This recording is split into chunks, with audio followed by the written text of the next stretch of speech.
राधे राधे प्रेमियों।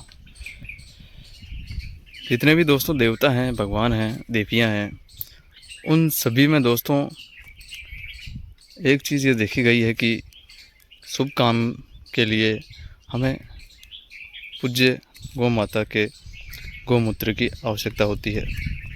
दोस्तों आपने कई बार देवताओं के जब आप जाते हैं तब वहाँ पर भी आपने इस मांग के बारे में सुना होगा कि गौमूत्र की आवश्यकता होती है। और दोस्तों गौमूत्र को इतना पवित्र बताया गया है हमारे शास्त्रों में कि उससे कई प्रकार की बीमारियां भी जड़ से ख़त्म हो जाती है। और बल्कि पूज्य गौ माता के बारे में जितनी तारीफ़ की जाए उतनी कम है, क्योंकि शास्त्रों में स्वयं भगवान श्री कृष्ण की प्रिय है गौ माता। और दोस्तों आज गाँव में गौ माता की जो स्थिति हो रही है उस पर ज़रा विचार करने की आवश्यकता है।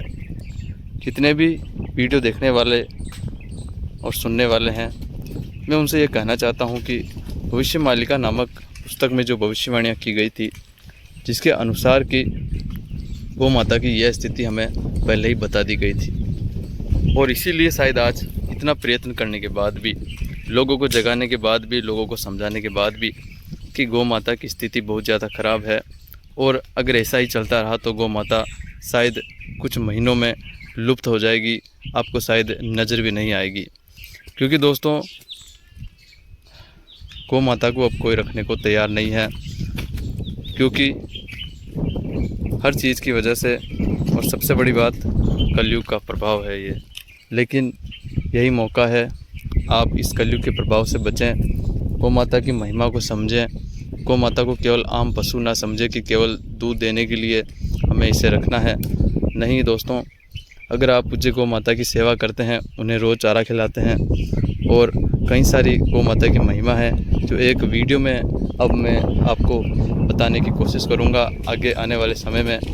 लेकिन दोस्तों आज इतना समझ लीजिए कि अगर आप गौ माता के प्रति जागरूक नहीं हुए, इनके प्रति आपने दया दिखाना शुरू नहीं की, तो आगे आने वाले समय में आपको गौ माता दिखना बंद हो जाएगी।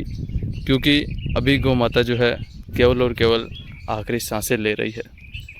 इनके पास ना रहने को पर्याप्त स्थान है, ना खाने को पर्याप्त भोजन है, ना पीने को पर्याप्त पानी है, और मजबूरी में इन्हें जो हर कुछ खाना पड़ता है उसकी वजह से ये बीमार भी हैं। दोस्तों हर प्रकार से जितना दर्द आप सोच भी नहीं सकते हैं, उतना दर्द अभी गौ माता सहन कर रही है। और ये बात गौ रक्षक आसानी से समझते हैं, आसानी से जानते हैं। लेकिन अगर आज का हिंदू समाज, सनातनी समाज इस बात को नहीं फील कर पा रहा है, नहीं महसूस कर पा रहा है, तो आगे जब भगवान श्री कृष्ण प्रलय के रूप में आएंगे, महाविनाश के रूप में आएंगे, और ज़्यादा नहीं, आपको बस कुछ ही महीनों में अनुभव होगा कि गौ माता की जो पीड़ा है वह कितनी दर्दनाक थी। हम लोगों ने गौ माता को कितनी पीड़ा दी है और दे रहे हैं। इस पीड़ा को अगर आपको महसूस करना है तो आप अभी गौ माता की सेवा मत कीजिए, और आगे आने वाले समय में देखिएगा कि गौ माता इस समय कितनी पीड़ा महसूस कर रही थी। दोस्तों मैं आपसे एक बार फिर से यही कहूँगा कि अपने आप पर दया करें, अपने समाज पर दया करें, और अपने परिवार पर दया करें। क्योंकि अगर आपने अभी दया करके गौ माता पर दया नहीं की तो आगे आने वाले समय में भगवान श्री कृष्ण आप पर दया करेंगे। इसे भूल भी मत करना। राधे राधे। अब हम फिर बोल रहे हैं, इसको भी नोट कर लेना, भगवान की प्रेरणा से बोल रहे हैं। यदि मनुष्य को अपने अस्तित्व को बचाना है तो थोड़े ही समय में वह समय आएगा कि झक मारकर अपने आप को बचाने की इच्छा से पूरे संसार को गोरक्षा का काम करना पड़ेगा। गाय के बिना गति नहीं है। लेकिन उस समय जब आप प्रयास करेंगे, जब कुछ नहीं रह जाएगा, तब माथा पीटने के अतिरिक्त छाती पीट कर रोने के अलावा कुछ नहीं बचेगा। अभी बहुत